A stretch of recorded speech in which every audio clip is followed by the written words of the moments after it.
কালেমার বিবরণ 5 কালেমা।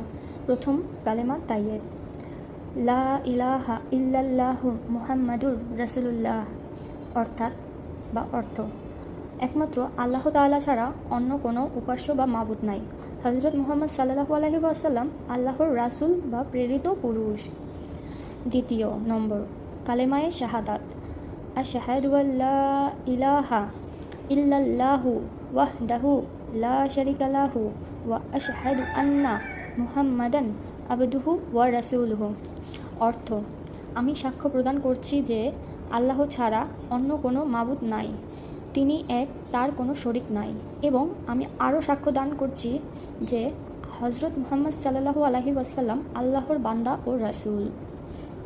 3 নম্বর কালেমায়ে তাওহীদ, লা ইলাহা ইল্লা আনতা ওয়াহিদাল লা সানিয়া লাকা মুহাম্মাদুর রাসূলুল্লাহি ইমামুল মুত্তাকিনা রাসূলু রাব্বিল আলামিন, অর্থ তুমি ছাড়া অন্য কেউ উপাসনার যোগ্য নাই, তুমি একক এবং তোমার সমকক্ষ কেউ নেই।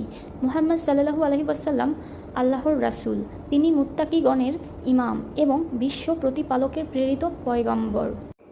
4 নম্বর কালেমায়ে তামজিদ, লা ইলাহা ইল্লা আনতা নুরাই ইয়াহদিয়াল্লাহ লিনুরিহি মাই ইয়াশাউ মুহাম্মাদুর রাসূলুল্লাহি ইমামুল মুরসালিনা ওয়া খাতিমুন নবিয়্যিন, অর্থাৎ বা অর্থ তুমি ছাড়া আর কেউ উপাসনার যোগ্য নাই, তুমি যাকে ইচ্ছা নিজের জ্যোতি দ্বারা পথ প্রদর্শন করো।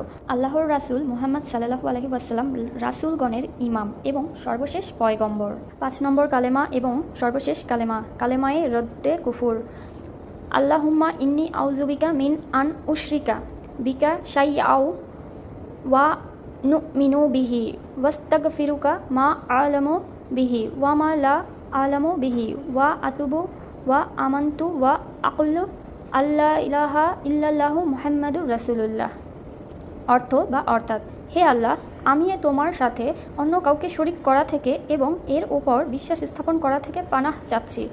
আমার জানা এবং অজানা সমুদায় বস্তু থেকে তোমারই নিকট ক্ষমা প্রার্থনা করছি, আর আমি তোমারই নিকট তওবা করছি এবং তোমারই উপর ঈমান আনছি, এবং আমি এই কথাও বলছি যে আল্লাহ ছাড়া অন্য কোনো উপাসন নাই এবং হযরত মুহাম্মদ সাল্লাল্লাহু আলাইহি ওয়াসাল্লাম আল্লাহর রাসূল।